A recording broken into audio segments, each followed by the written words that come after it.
Hola a todos, este es un taller sobre el modelo de debate parlamento británico en el cual queremos explicarles los aspectos generales sobre este formato a las personas que nunca se hayan aproximado al mismo. Vamos a comenzar explicándoles cómo funciona el debate competitivo.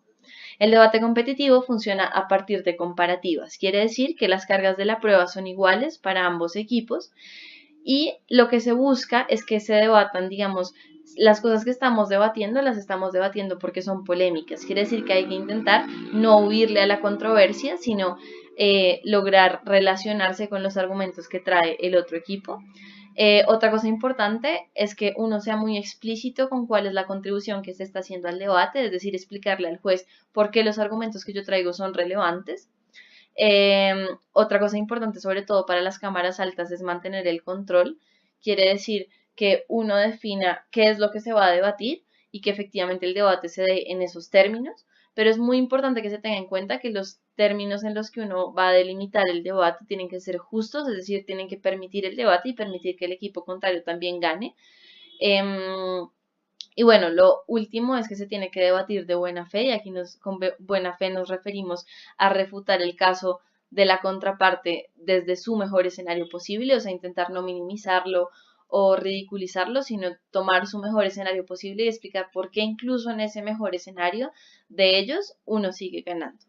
Entonces, ¿cómo se gana? Persuadiendo al votante informado promedio, y aquí el votante informado promedio va a ser el juez, que es quien define quién va a ganar cada debate. Decimos votante informado promedio porque es una persona que no tiene conocimiento específico, pero pues que tiene los conocimientos básicos que tiene cualquier persona. Quiere decir que, por ejemplo, es una persona que sabe que el agua moja y tiene bastantes conocimientos sobre cosas generales, pero no tiene por qué saber cuál es el PIB de un país específico. Quiere decir que no puede completar razonamientos que requieran conocimiento específico. ¿Cuál es el formato? Este formato está compuesto por dos bancadas, la de gobierno y la de oposición. La bancada de gobierno apoya la moción, la bancada de oposición rechaza la moción. Cada bancada está compuesta de 4 debatientes que están divididos en dos equipos, 2 debatientes por equipo. Y el objetivo es que cada equipo le gane a los otros 3. Quiere decir que no solamente le va a ganar a los 2 de su contraparte, sino que le tiene que ganar también al equipo que está defendiendo su bancada. Y esto lo hace probando cómo sus argumentos son mucho más importantes que los del otro equipo de su bancada. Cada orador tiene 7 minutos para dar su discurso. Y aquí llegamos a lo primero de un debate o lo primero de un torneo, que es la moción. La moción es la hipótesis o el enunciado que el equipo de adjudicación nos invita a debatir. Hasta el momento del torneo, hasta el momento del debate, los únicos que conocen la moción es el equipo de adjudicación. Ningún debatiente y ningún equipo puede conocerla con anterioridad. La manera en que está redactada la moción es de dos formas: esta casa o esta casa considera que. Ejemplos de esto son: esta casa apoya la censura en el arte, siendo esta casa el gobierno, o esta casa considera que Wikipedia es una fuerza de bien. Después de que la moción es lanzada y los equipos tienen conocimiento de la misma, comienza a correr el tiempo de preparación. Son 15 minutos el tiempo de preparación.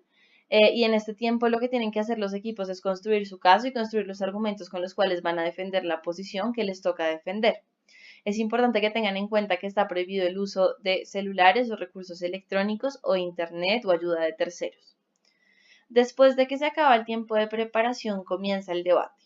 Y aquí vamos a explicarles cuáles son los roles de los debatientes dentro del debate, y vamos a explicarles los roles en el orden en que pasan a dar su discurso. Entonces, comienza a dar su discurso el primer ministro que forma parte del equipo de la Cámara Alta de Gobierno. El primer ministro tiene que hacer dos principales cosas en su discurso. Lo primero es caracterizar y definir el debate, y aquí nos referimos a que el primer ministro establece los límites de la moción, especifica sobre qué trata el debate, y entre más claro sea, digamos, va a ser un mejor debate, porque significa que todos los equipos van a debatir en los mismos términos. Es importante que tengan en cuenta que hay mociones que requieren que el primer ministro haga definiciones, o sea, que defina a qué se está refiriendo cuando dice cierta cosa. Y bueno, lo segundo que tiene que hacer el primer ministro es proporcionar argumentos para defender la moción. y es importante saber que es mejor tener pocos pero buenos argumentos que tener muchos argumentos pero muy superficiales. Luego del primer ministro pasa a dar su discurso el líder de oposición. El líder de oposición tiene dos principales funciones.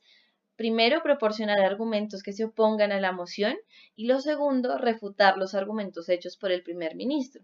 Aquí es importante saber que cuando uno refuta tiene que atacar el núcleo del argumento, es decir, enfocarse en las ideas o premisas centrales y no en lo accesorio o en los, digamos, en las cosas o en los pequeños errores que cometió el orador, sino que lo que hay que hacer es mirar qué es lo que está defendiendo, cuál es el centro o el núcleo de eso y atacarlo. Ahora, en el caso de que el primer ministro haya realizado una definición, el líder de oposición, y es el único orador que puede hacer esto, podría impugnar dicha definición, pero solo puede hacerlo en 4 causales. La puede impugnar en primer lugar por ser una definición autocomprobatoria, quiere decir que no tiene una refutación razonable posible y no necesita argumentos para sustentarse, es decir, es cuando no permite que se dé un debate. Aquí es importante saber que los casos cobardes no son autocomprobatorios, es decir, hay primeros ministros que limitan el debate y lo hacen mucho más difícil, pero no necesariamente eso implica que sea autocomprobatorio. Lo segundo, la segunda causal, es cuando se da una restricción temporal y aquí hay que aclarar que por regla general se debate en el presente. Quiere decir que uno no puede poner un tiempo pasado o futuro a menos que la moción expresamente lo diga. La tercera causal es cuando el orador haya hecho una restricción espacial, como por ejemplo pararse y decir que esta moción o este debate se va a dar en Marte. Eso no se puede hacer. Y lo último es cuando presenta un caso evasivo o ardilla. Y esto pasa cuando la definición no tiene conexión directa y lógica con la moción. Luego de que pasa el líder de oposición, pasa a dar su discurso el viceministro de gobierno. Las funciones del viceministro son 3. En primer lugar, puede traer argumentos nuevos, esto es opcional. Lo segundo, que no es opcional, es muy importante que haga, es que reconstruya el caso que había traído el primer ministro. Y con reconstruir nos referimos a fortalecer las partes del discurso del primer ministro que hayan sido refutadas. Aquí no nos referimos a repetir lo que ya dijo el primer ministro, sino a proveer un análisis más profundo, a llenar vacíos, a traer ejemplos o hacer aclaraciones. ¿Por qué esto es importante? Porque él va a ser el último orador de su equipo. Quiere decir que no tendrá más oportunidad para defender sus argumentos, salvo los puntos de información. Entonces es importante, digamos, que explique por qué son ellos quienes se llevan el debate. Y lo tercero es refutar al líder de oposición.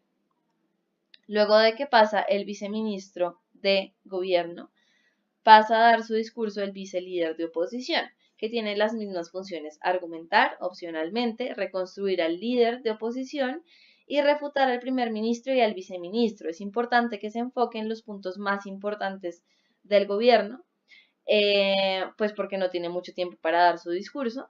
Y finalmente puede inclinar al juez a pensar que en la primera parte del debate ellos son quienes se llevan el debate, y esto lo hace explicándole por qué es que ellos hasta ahora van ganando el debate. Luego de esto se acaba el debate en las cámaras altas y pasamos al debate en las cámaras bajas.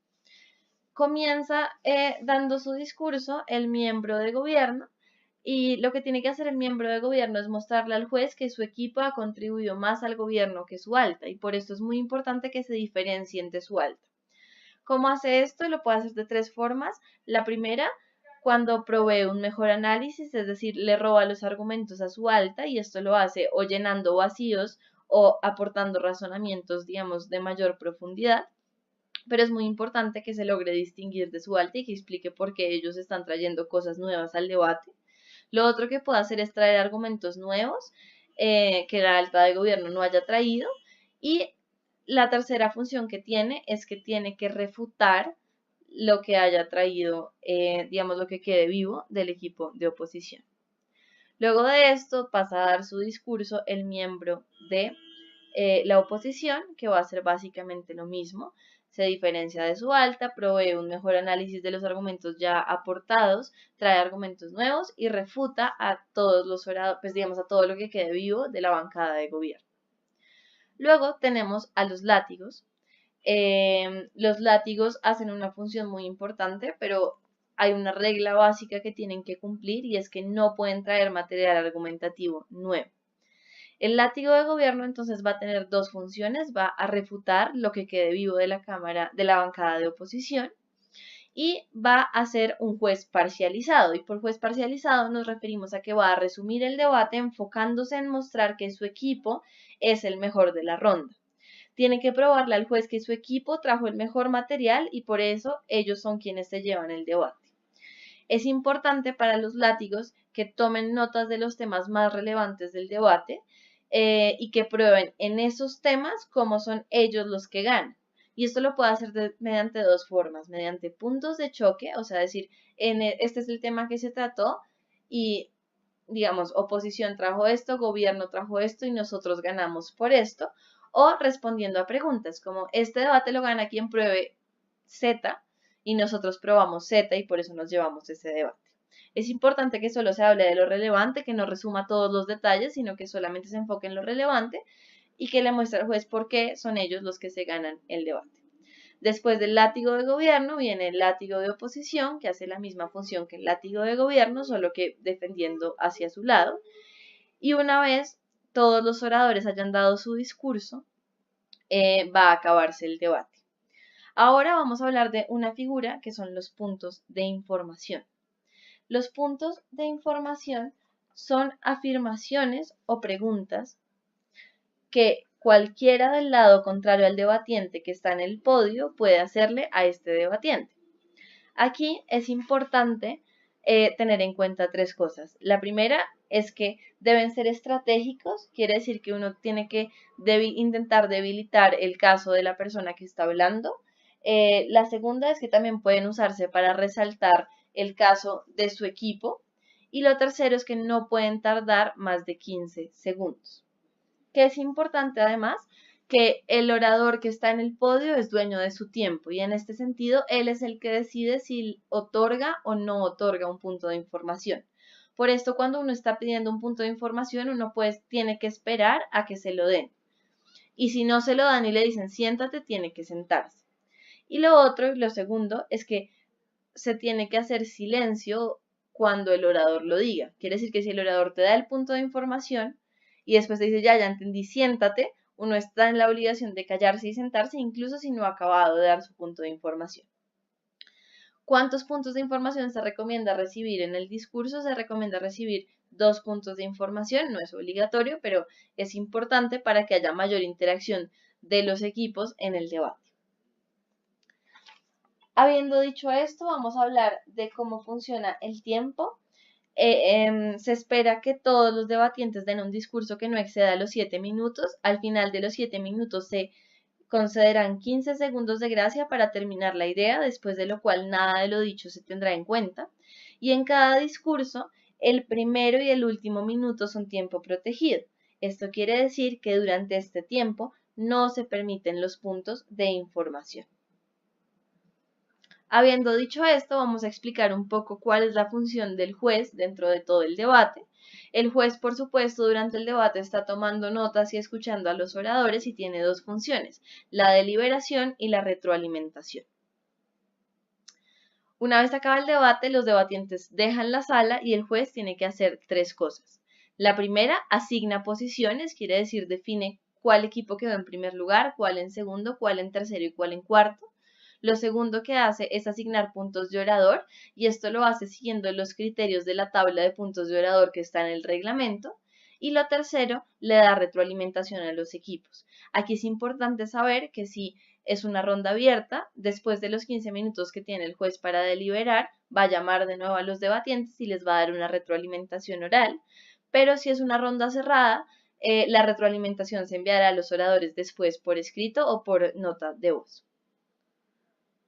Bueno, esta es la manera en que funciona el modelo de Parlamento británico y esperamos que se diviertan mucho pues participando en él.